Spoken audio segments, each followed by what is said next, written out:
3월 17일 아침 저희들에게 주신 하나님 말씀 창세기 27장 41절로 46절까지 말씀입니다. 그의 아버지가 야곱에게 축복한 그 축복으로 말미암아 에서가 야곱을 미워하여 심중에 이르기를 아버지를 곡할 때가 가까웠은즉 내가 내 아우 야곱을 죽이리라 하였더니 맏아들 에서의 이 말이 리브가에게 들림에 이에 사람을 보내어 작은 아들 야곱을 불러 그에게 이르되 네 형 에서가 너를 죽여 그 한을 풀려 하니 내 아들아 내 말을 따라 일어나 하란으로 가서 내 오라버니 라반에게로 피신하여 내 형의 노가 풀리기까지 몇 날 동안 그와 함께 거주하라. 내 형의 분노가 풀려 네가 자기에게 행한 것을 잊어버리거든 내가 곧 사람을 보내어 너를 거기서 불러오리라. 어찌 하루에 너희 둘을 이르랴. 리브가가 이삭에게 이르되 내가 햇사람의 딸들로 말미암아 내 삶이 싫어졌거늘 야곱이 만일 이 땅의 딸들 곧 그들과 같은 햇사람의 딸들 중에서 아내를 맞이하면 내 삶이 내게 무슨 재미가 있으리이까. 아멘. 또 다른 비극이라는 제목으로 오늘 아침 말씀 전합니다.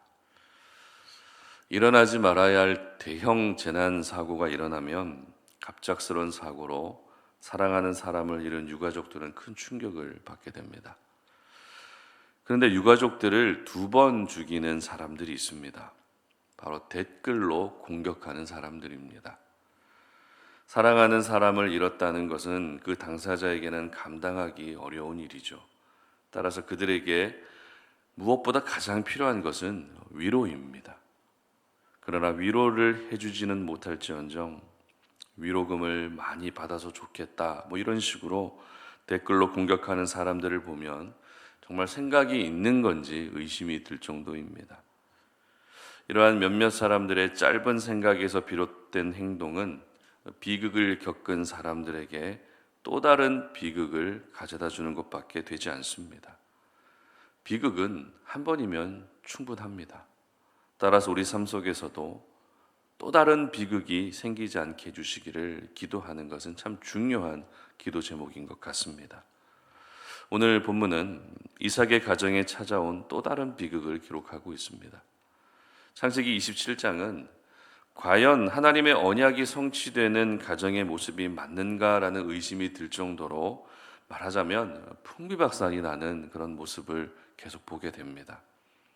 일단 장자의 축복을 받기 위해 아버지를 속인 것부터가 잘못된 일이죠.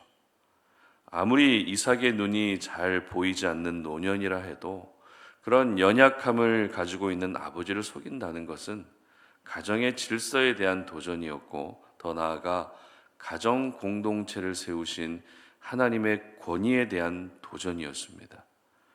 바로 여기서부터 이삭의 가정에 비극이 시작되고 있었던 것입니다. 그런데 비극은 그것으로 끝나지 않습니다. 크게 두 가지 또 다른 비극으로 이어지게 되는데요.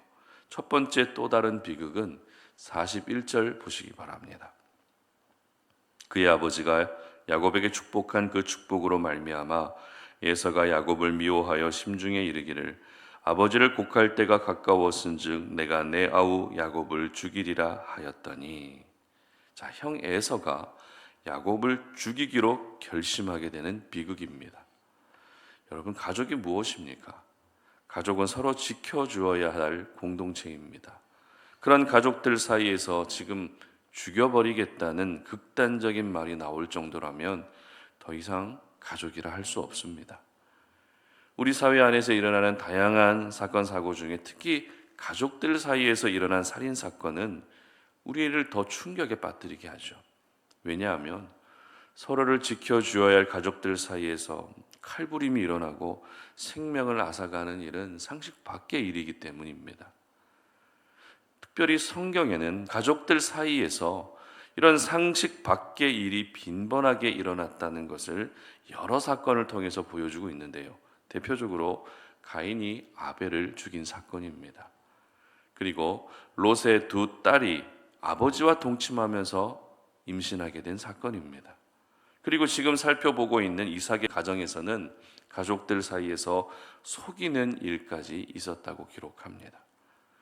전혀 비상식적이고 말도 안 되는 일들이 가정 안에서 이렇게 자주 일어났다는 것은 하나님이 가정 공동체를 세우신 목적을 깨닫지 못하고 오히려 가족을 이용의 대상으로 여기는 인간의 죄성을 그대로 보여주고 있습니다. 그러므로 가족들에게 함부로 대하는 일이 없었으면 좋겠습니다. 어떨 때 보면 부모님은 자녀에게, 또 자녀는 부모님에게, 그리고 부부 사이에도 말을 너무 함부로 하고 행동도 너무 지나치다는 생각이 들 때가 있습니다. 여러분, 가족은 내 스트레스를 풀고 내 짜증을 받아주는 대상이 아닙니다.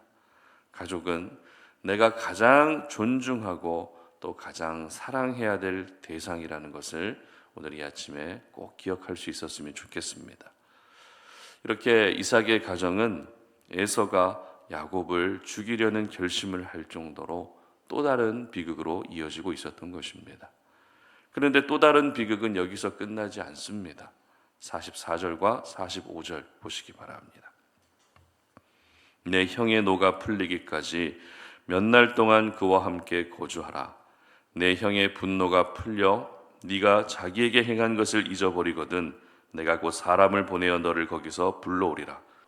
어찌 하루에 너희 둘을 이루랴. 이제는 에사와 야곱 사이의 이 일촉즉발의 상황에서 리브가가 개입합니다. 사실 어머니로서 지금의 상황을 알게 된 이상 절대 침묵할 수 없었겠죠.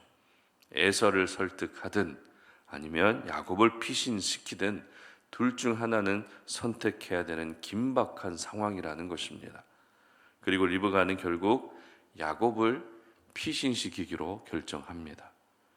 그런데 야곱을 피신시킬 때 리브가는 그래도 에서의 화가 조금만 지나면 풀리게 될 것이라고 기대했던 것 같습니다. 이것을 뒷받침해 주는 말씀이 몇 날 동안만 삼촌의 집에서 머물라고 했던 이 말씀이죠. 몇 날만 지나면 에서가 괜찮아질 거다라고 예상했던 겁니다. 그러나 그 몇 날은 무려 20년의 세월이 흐르고 맙니다. 다시 말해서 에서의 화가 풀리지 않았다는 것입니다. 여러분, 야곱은 일단 삼촌의 집으로 피신한 상태이기 때문에 목숨은 건질 수 있었을 겁니다. 하지만 남겨진 가족은 어땠을까요? 이삭과 리브가는 점점 더 늙어가고 있었고 에서는 동생을 향한 분노로 하루하루를 보내고 있었기 때문에 이삭의 가정은 절대 평안할 수가 없었을 겁니다. 그리고 리브가 개인으로 보게 되면 몇 날 동안만 헤어져 지내면 될 줄 알고 야곱을 라반에게 보냈는데 그 세월이 무려 20년이나 흘렀다는 것입니다. 그렇다면 여러분, 야곱이 20년 만에 고향으로 돌아왔을 때 리브가는 야곱을 다시 만났을까요? 안타깝게도 만나지 못했습니다. 야곱이 형을 피해서 삼촌 라반의 집에서 20년 세월을 보내는 동안 리브가는 죽게 됩니다. 앞서 우리가 살펴본 것처럼 리브가가 야곱을 얼마나 사랑했는지 저희들은 잘 알고 있습니다. 그렇게 사랑하는 아들이었는데 결국 오늘 본문에서의 이별이 다시는 못 보는 영원한 이별이 되고 말았던 것입니다. 이것이 바로 이삭의 가정에 찾아온 또 다른 비극이었습니다. 물론 리브가의 입장에서는 선택의 여지가 없었을 겁니다. 사랑하는 아들 야곱을 살리기 위한 최선의 선택이었을 겁니다. 그러나 이 선택이 다시는 야곱을 못 보게 되는 선택이 될 줄 누가 알았겠습니까? 리브가의 노년의 삶과 죽음에 대해서 성경은 기록하고 있지 않습니다. 그러나 노년이 된 리브가가 하루하루를 야곱을 그리워하며 생을 마감했을 것이라는 생각이 자연스럽게 들 수밖에 없다는 것이죠. 오늘 우리가 묵상한 창세기 27장, 오늘 본문은 창세기 27장의 마지막 결론에 해당되는 내용입니다. 여러분은 이 내용이 어떻게 다가오십니까? 아마 마지막 내용이 썩 개운하지는 않다고 여겨지실 것 같은데요. 한 번의 비극으로 끝나지 않고 그 비극이 또 다른 비극으로 이어지는 이삭의 가정의 모습은 우리들에게 많은 아쉬움을 남겨다 주는 것은 사실입니다. 설교를 준비하면서 창세기 27장의 결론에 해당되는 오늘 본문을 묵상하는데 머릿속에서 떠나지 않는 말씀이 있었습니다. 바로 창세기 27장의 첫 시작인 1절 말씀입니다. 우리가 한번 함께 읽어보겠습니다.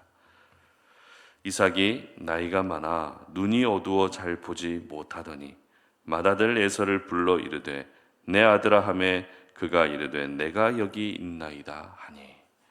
바로 이삭의 상태가 나이가 많아 눈이 잘 보이지 않는 상태였다는 것입니다.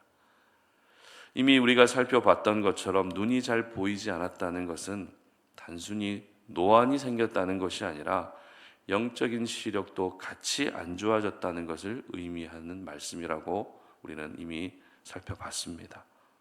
그러니까 결국 이삭의 가정의 비극이 또 다른 비극으로 이어질 수밖에 없었던 결정적인 이유는 바로 이 가정의 가장이었던 이삭이 영적으로 분별해내지 못했기 때문입니다. 그렇습니다. 특별히 가정 안에서 또 다른 비극이 생기지 않기 위해서는 가족 모두가 각자 자리에서 잘하는 것도 중요하겠지만 가장의 역할이 그만큼 중요하다는 것입니다.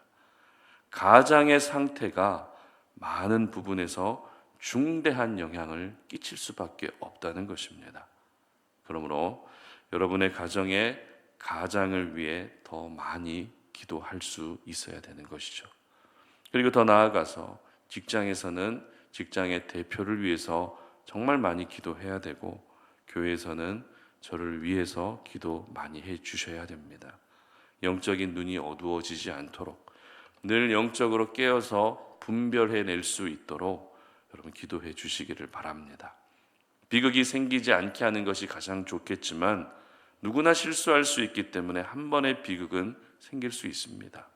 그러나 그 비극이 또 다른 비극으로 이어지게 하는 것만큼은 반드시 막아야 된다는 것입니다. 바라기는 여러분 모두가 또 다른 비극을 막아내는 깨어있는 하나님의 사람들 되시기를 주님의 이름으로 축복합니다. 함께 기도하겠습니다. 하나님 감사합니다.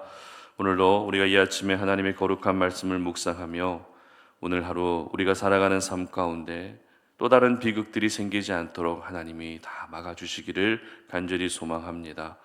우리 힘으로 이것을 막아낼 수는 없지만 하나님의 능력으로 하나님의 은혜로만 이것이 가능한 줄로 믿사오니 하나님 우리 삶 가운데 비극이 계속해서 일어나는 것이 아니라 하나님께서 허락해 주시는 기쁘고 복되고 행복한 일들이 넘쳐날 수 있는 우리 삶이 될 수 있도록 도와주시옵소서. 감사드리며 예수님의 이름으로 기도드립니다. 아멘.